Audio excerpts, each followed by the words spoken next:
Join us on this multidimensional journey as we uncover the timeless connection between medicine, magic, spirituality, and the mysteries of the universe.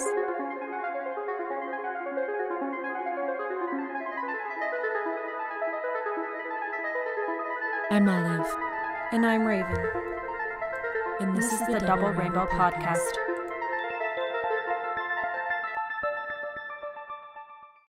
Welcome to the Double Rainbow Podcast. I'm Olive, and this is Raven. And today we are very blessed, very lucky to be interviewing our guest, Jordan Perry.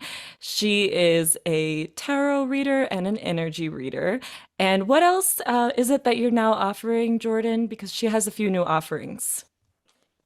Yeah, so right now I'm offering obviously the personal one-on-one tarot readings, but I'm also launching the Sacred Self Workshop, which is a 5-week workshop. It's one-on-one, just me and you doing, there's 4 tarot readings involved. We go into the self, the shadow self, surrounding energies, and the last week we kind of just do a tarot reading that's an overall look, and there's journal prompts, affirmations, shadow work, and support. So I'm really excited to be launching that this year. Beautiful. That sounds amazing. And how can people find you? Do you have a website, social media? Yeah, so everything is under Jordan J. Perry. So you can find me on TikTok and Instagram at Jordan J. Perry and at jordanjperry.com. Beautiful. And you're popping off on TikTok, so I'm excited for more people to get to know you. So how did you even get into tarot? Because we are all tarot readers, we all use divination. And so what is your personal experience? How did you dive into it? Have you been doing it a long time? It was a very interesting introduction. So my mom is very intuitive. She's all about oracle cards. And so she's always had them in this space. I was so resistant, never wanted to touch them, never wanted to play with them. And 3 years ago, my friend, I'm going through a breakup. I'm boy crazy at this point. And she's like, watch this tarot reading on YouTube. And she sends it to me and I'm like, oh my gosh, she's speaking to me. How does she know this? This is magic. And so I got a tarot deck so I could start reading the energy. I'm going to preface this. This is, I learned from this mistake. So those listening, please do not follow my footsteps. But I did get a tarot deck so I could start reading the energy of the men I was dating. And I quickly learned that was not the right intention, but ever since then, I started reading for friends and family, and I've now been reading professionally for the last year. So a very interesting introduction to it, maybe not the healthiest or most advised way to get into tarot, but it all works out and it was very divine. And it got you there. And you brought up a really important point, which is about energetic boundaries. So is there anything else you can say on that? Because some people might be listening and be like, that sounds fine. Like I read energy on every man who comes into my life. What's wrong with that? So of course, everybody's going to have different boundaries and different ethics when it comes to their practice. But for you, what's the importance of boundaries and what are some of your energetic boundaries? Yeah, so especially when it comes to a significant other, I will not read their energy. I have found that when I read about situations that are too close to me and that other person is not present, it leaves too much room for bias. And I've just caught myself. That's when my emotions do get involved. Yep. So that is a big boundary for me. Even if I so badly want to know, it's clouded judgment. And so I just will not go there. Other energetic boundaries are, I'll read for let's say someone comes to me for a love reading. That's pretty common. In that scenario, I will read about that other person's energy that's not present as it pertains to them. But as far as, let's say someone came to me is asking, what's their relationship with someone else? I won't go there. I really try to, hold like an accountability and have it to where the energies that I'm reading for are present or involved. And I just will not go beyond that boundary. I don't think that the message for me anyway, in my experience, has ever been as clear and authentic as it needs to be. So I just will not cross that boundary. Totally. I'm the same way. I've also come to the understanding that if I do cross those boundaries, it damages the relationships with the energies and the guides that I work with to even provide good readings. And then it hurts like the whole practice. So it's not worth it. What about you, Raven? So again, we're all 3 professional readers. So three in one space. I can't believe technology is even working right now. Yeah, I really don't do love reading. I'm super put a wall up. It's like I'm not going to do a love reading. I'm not going to do a relationship reading. Not I really only do readings on energy that is coming in. What I've noticed especially is I always get the same questions and am I on the right path? Yes. Which that is one that I think you can really answer with tarot because you usually are on the right path. That's not really the question you're asking. You're kind of asking for guidance and to know that they're with you and they will always show up for you if that's what you're asking for. And I noticed that sometimes they don't show up when it's those kind of questions, especially and I've noticed these on your TikToks too, where you're pretty firm, Jordan, of I'm not going to do legal. I'm not going to do, like court cases, pregnancies, things like that. So what do you say like absolutely no to? I'm not going to answer your question kind of thing. Yeah, so like you had said, any legal issues, at first it was no serious legal issues, but then I have, it gets so messy. That's subjective. It's subjective and I just don't want to go there. I've become, as my practice has developed, I've understood where my strengths are. And I mean, I feel like potentially I could read on any situation, but I know that in certain situation and dynamics, that's where I really can offer my medicine. Which is typically like the shadow selves. And I'm not going to get there really with a legal question. So legal questions are absolutely not. Mental health issues, I have a lot of respect for. I think that sometimes in the spiritual community, we think everything is spiritual, but sometimes it does come down to the biology of someone's health. And I don't want to step into that.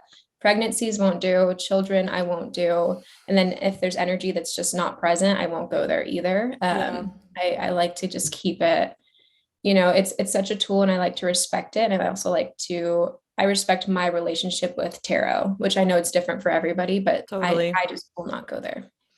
And kind of similar is how do you protect your space when doing these sessions with people and opening up this kind of space? How do you keep yourself safe and protected before, during, after?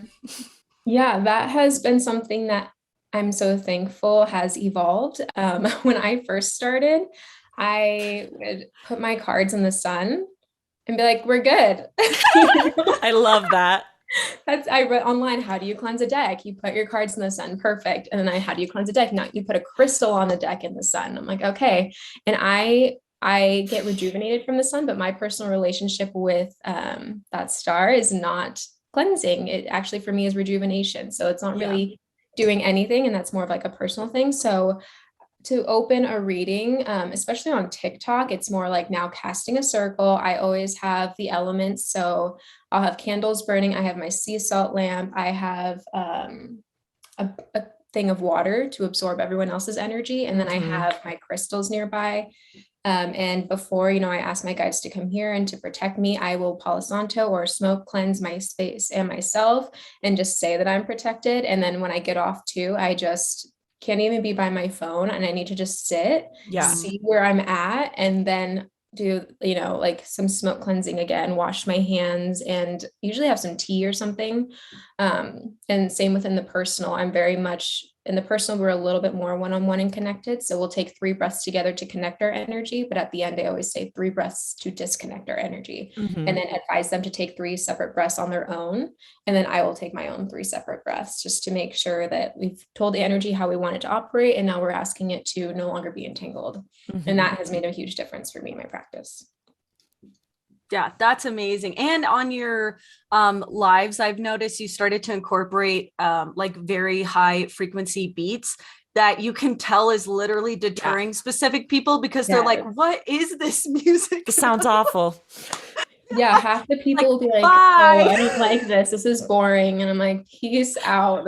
I'm not your reader. And I'm okay with that because the cleansing, that's another one. Cleansing frequencies on all the time, even in my car now. Sound has done a lot. I'll clap, but those cleansing frequencies on TikTok have changed the game for me.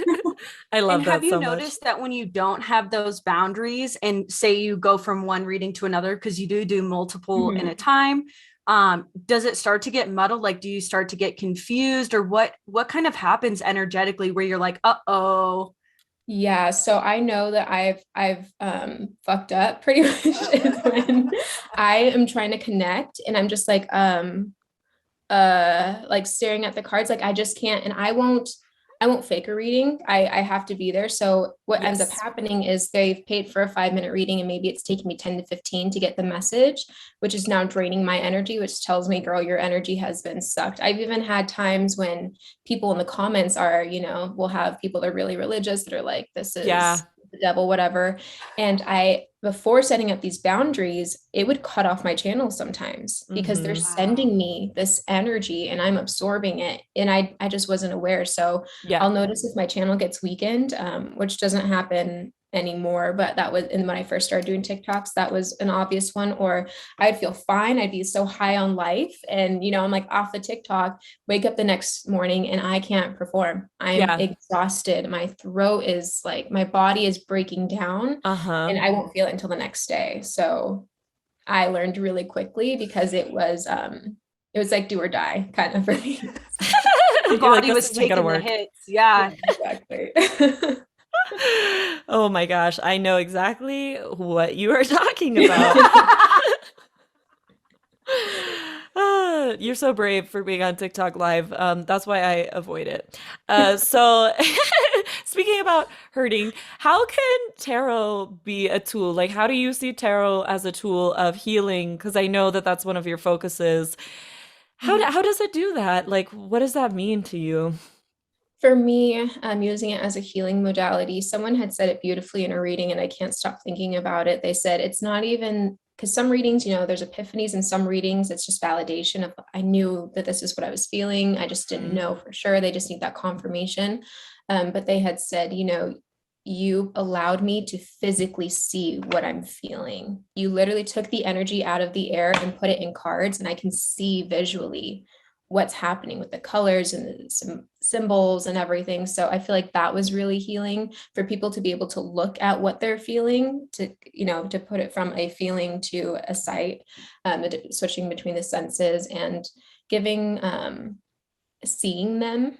I think that a lot of times, especially in my shadow work, I'll go there, and I'm really good at holding the space to where there's no judgment at all. One of my sayings, my slogans, if you will, is only awareness, never judgment. Like I'm only here to bring awareness, what you do with that. And I leave such a space of like, there's no right or wrong way to do life. You have the permission when you're getting a reading from me, I set that space. So I think that just allows people the permission to have this authenticity within themselves, that maybe they didn't even know was lacking. So I think that is also really healing, and just, it's kind of like a therapy session at points. So just to feel heard and supported, not only on a physical level with people and a reader, but on a spiritual level, because they can feel my spiritual energy. They can feel the entities I'm working with as well as their own. And just to create that container of, let's talk about anything. And if you're looking for validation, if you're looking for confirmation, if you're looking for answers, and I think it just provides people a lot of peace, and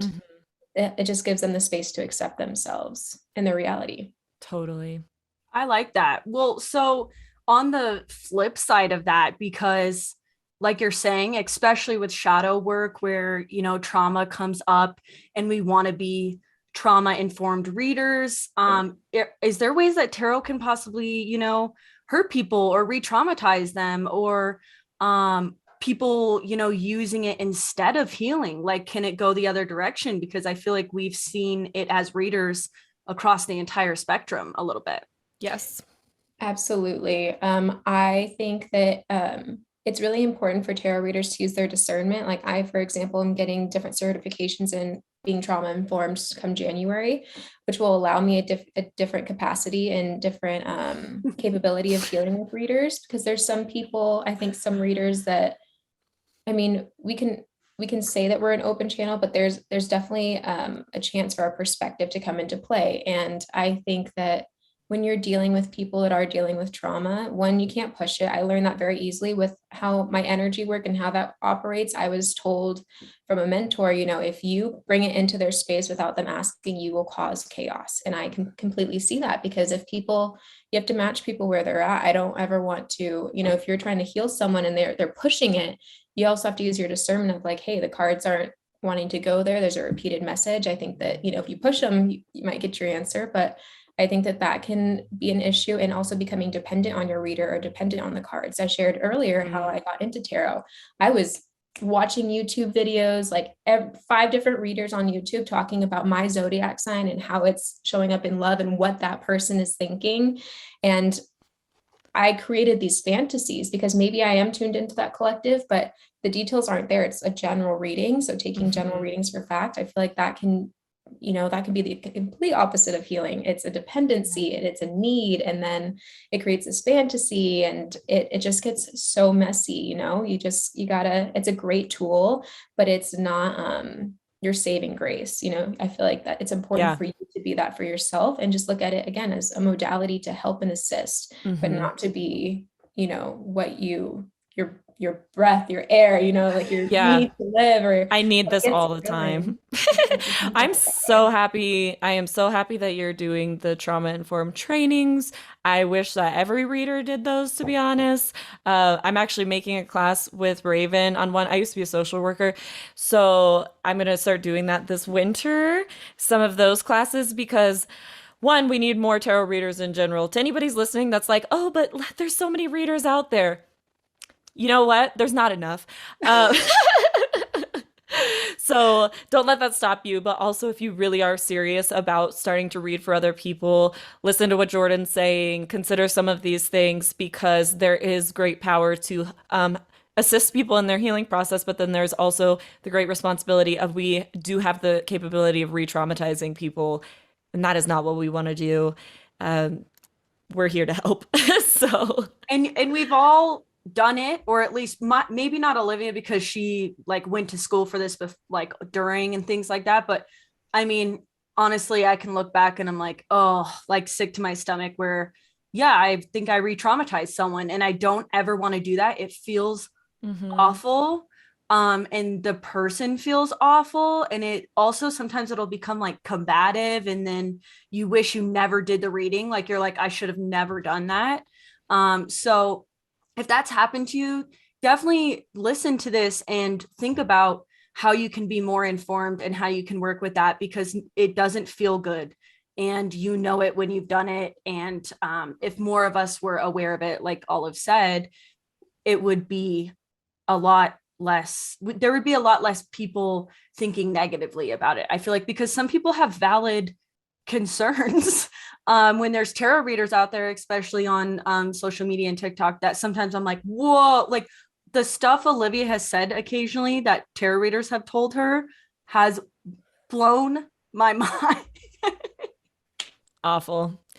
Just one quick example before we move on. I was in a very toxic relationship, and I went to a reader looking for I needed more motivation to leave. I needed some more motivation to get out of it. And this reader, seriously, I don't know how they even got this from the cards at all, pulled a few cards and was just like, this is the best that you're ever going to get. Stop even looking elsewhere. Don't even consider leaving this person. You're overreacting to what they're doing, which I hadn't even told them what they were doing.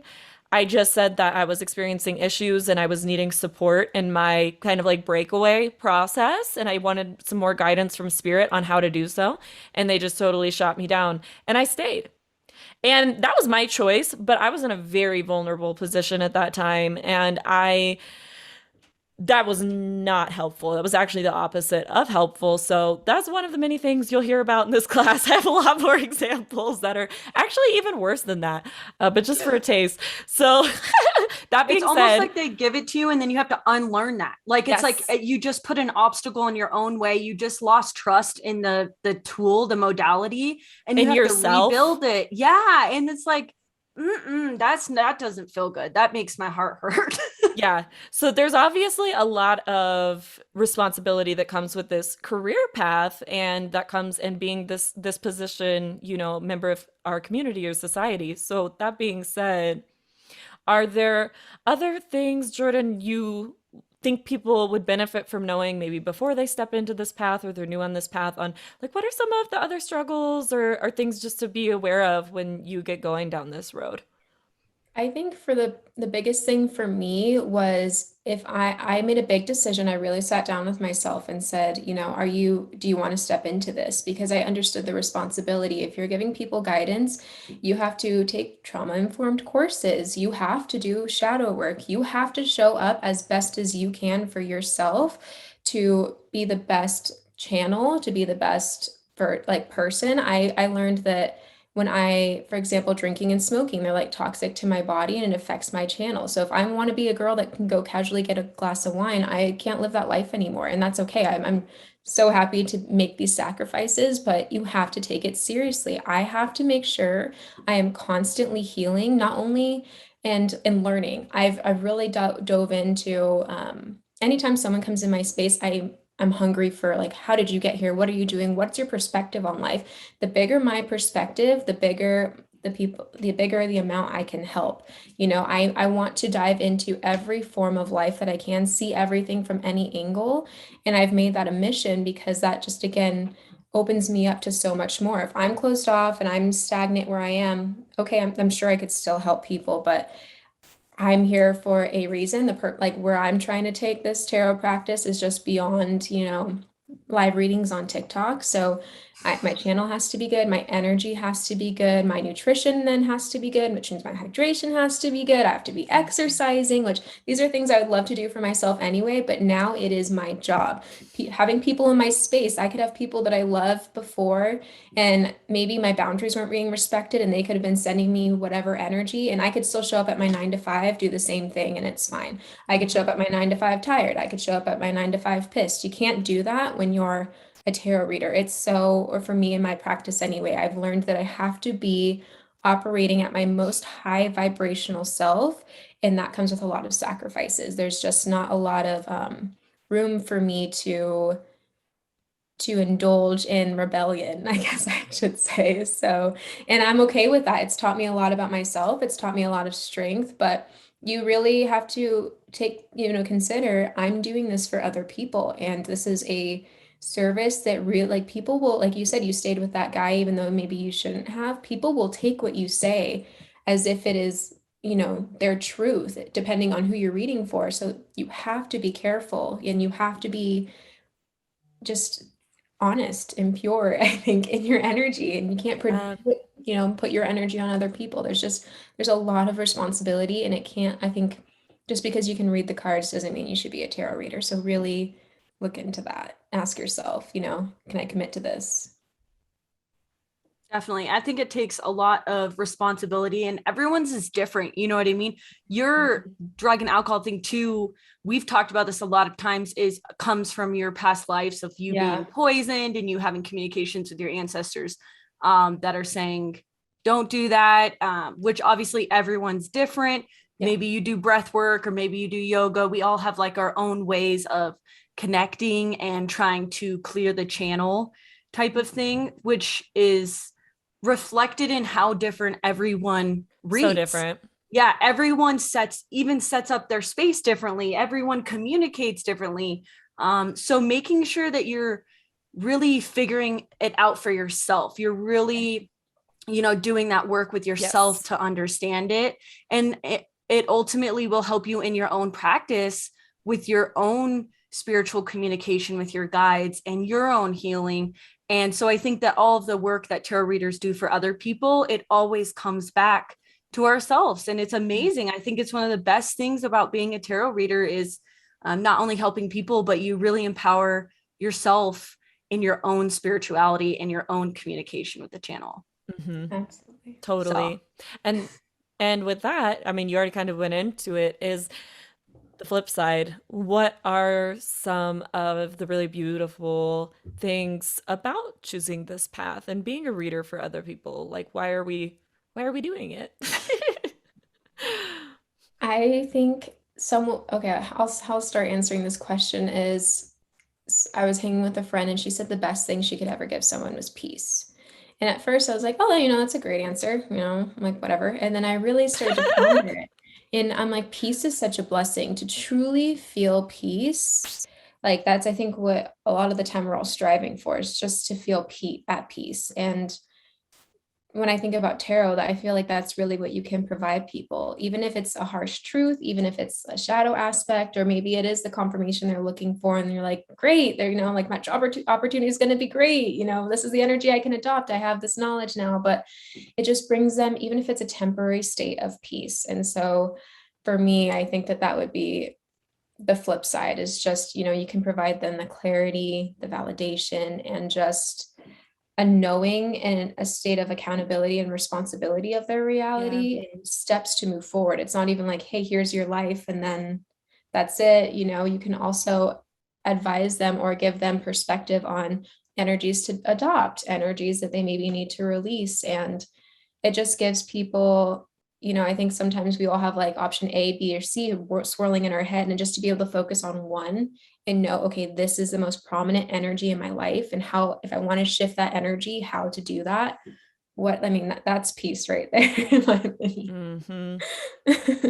That's funny that you say that, because I've actually had the opposite that has like really affected someone, where I said, listen, you're looking at one thing and look at all of this that there is as well. You know what I mean? I was like, your peripherals are like, you need to look around. You need to see all of these choices and all of these options. This is not, one way, one direction. Because sometimes we feel so stuck and like, oh, I'm stuck on this road. I'm never going to get off of it. And you're not looking around at your surroundings because your head's down, because you're, you know what I mean? You're feeling the weight or whatever it is that's happening. And so I think sometimes a tarot reader or anyone that practices divination can kind of show you alternative options, alternative energies that are right there for you, that all you need to do is have awareness of them. Very different ways to support people. That's my favorite part is being a support system in people's life, because I don't know if y'all have heard the saying like, oh, like we're never given more than we can handle. I think that there's a part of that missing, which is with support from our community, because obviously if that was true, there wouldn't be people having awful times with their life. So I really think we can get through a lot when we do feel supported, and we know that we have genuine support. And the great thing about being a reader is you're not only, it's you supporting that person, but you're helping that person open their eyes to the support that already exists around them that they can tap into at any time without you even there. So I love that so much.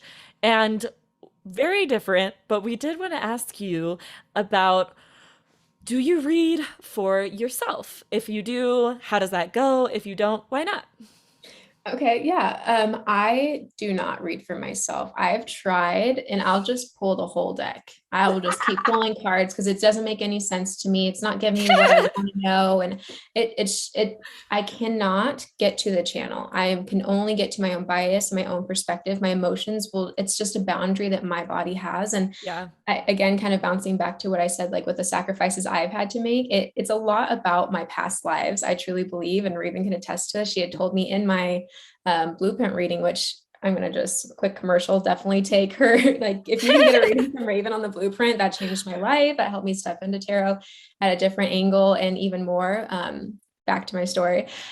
She had said in that reading, I will not reach the potential that I have if I do not share. In past lives, I've been very stingy with information. I've been very egoic and manipulative. So in my personal life path, it's really important that I do share perspective. And I'm so tied to tarot. I have such a deep respect for tarot, a love for tarot, and such a deep connection. I can pull a card and I have so many messages from it. I feel very blessed because not all tarot, we're all at different levels on how we interact with our tarot deck. And for me, that is just, it opens my channel right up and I can get there.